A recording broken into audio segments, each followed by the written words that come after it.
राज ठाकरेंचा एकही आमदार खासदार नाही, फक्त 6 नगरसेवक. त्यांच्या मेंदूचे फुटप्रिंट काढायला हवेत अमित साटम. राज ठाकरे हे उच्च आणि तंत्र शिक्षण मंत्री चंद्रकांत पाटील यांच्या मेंदूवरील फिंगरप्रिंट तपासण्याची भाषा करतात, पण राज ठाकरे यांच्याकडे एकही आमदार किंवा खासदार नाही. मुंबई महानगरपालिकेत BMCमध्ये त्यांचे फक्त 6 नगरसेवक निवडून आलेले आहेत. त्यामुळे त्यांच्या मेंदूचे फुटप्रिंट काढण्याची आवश्यकता आहे, अशा शब्दात मुंबई भाजपाचे अध्यक्ष अमित साटम यांनी राज ठाकरे यांच्यावर पलटवार केला आहे. ते शनिवारी मुंबईत प्रसारमाध्यमांशी बोलत होते. यावेळी त्यांनी विद्यार्थी आंदोलनावरून भाजप आणि पंतप्रधान मोदी यांच्यावर टीका करणाऱ्या राज ठाकरे यांना प्रत्युत्तर दिले. राज ठाकरेंनी भाषण केले आणि आरोप केले. यात नवीन काय आहे? घरात बसून स्टेटमेंट करतात. कार्यकर्त्यांसमोर जे थोडे बहुत राहिले ते त्यांच्यासमोर बोलतात. राज ठाकरे हे स्टँडअप कॉमेडियन झालेले आहेत. शिवउद्योग स्थापन करत किती मराठी तरुणांना उद्योगधंदे दिलेत, याचे उत्तर राज ठाकरे देऊ शकत नाहीत. स्वतः काय केलं हे सांगायचं नाही. पंतप्रधान, मुख्यमंत्री यांनी अनेक योजना राबवल्या. अनेक लाखो युवकांना स्किल डेव्हलपमेंटचे काम झाले आहे. MSME काय आहेत? युवक युवती यांनी उद्योगधंदे स्थापन केले. स्टार्टअप इंडियासारख्या योजना राबवल्या. भारताची अर्थव्यवस्था जगात 4थ्या क्रमांकाची झाली आहे. राज ठाकरेंनी त्यावर बोलावे.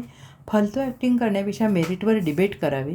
त्यांना मराठी माणसांचा पुळका आलेला आहे. त्यांचे ॲडमिशन बालमोहनमध्येच घेऊन दाखवावे, अशी टीका अमित साटम यांनी केलेली आहे.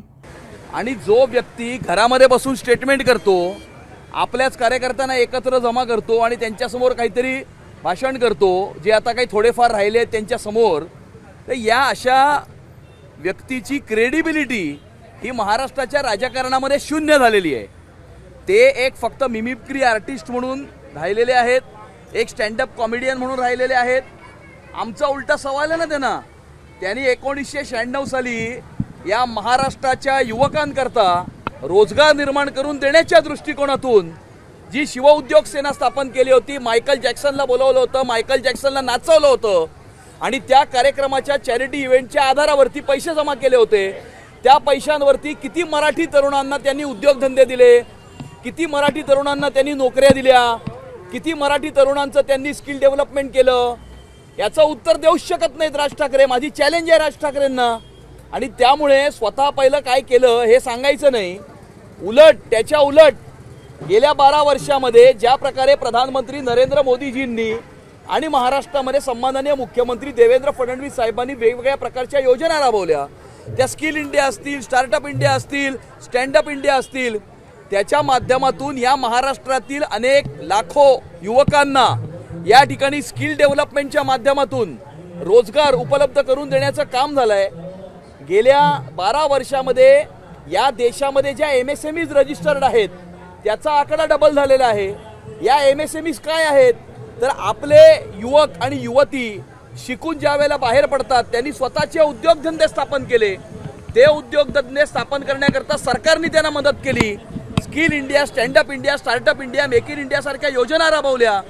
त्या योजनांमुळे आज MSMEsचा जो आकडा आहे तो वाढलेला दिसून येतोय. भारताची अर्थव्यवस्था जगातली 4थी सर्वात मोठी अर्थव्यवस्था झालेली आहे.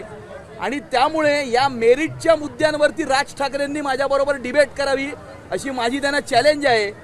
फालतू इकडे तिकडे कोणाची तरी ॲक्टिंग करायची, काहीतरी मिमिक्री करायची, हे करण्यापेक्षा मुद्द्यांवर, आकड्यांवर आणि मेरिटवर राज ठाकरेंनी डिबेट करावी, ही माझी राज ठाकरेंना आहे.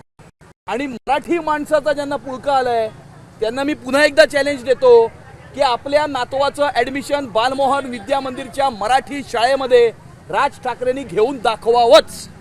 Bureau report, SBN Marathi, Mumbai.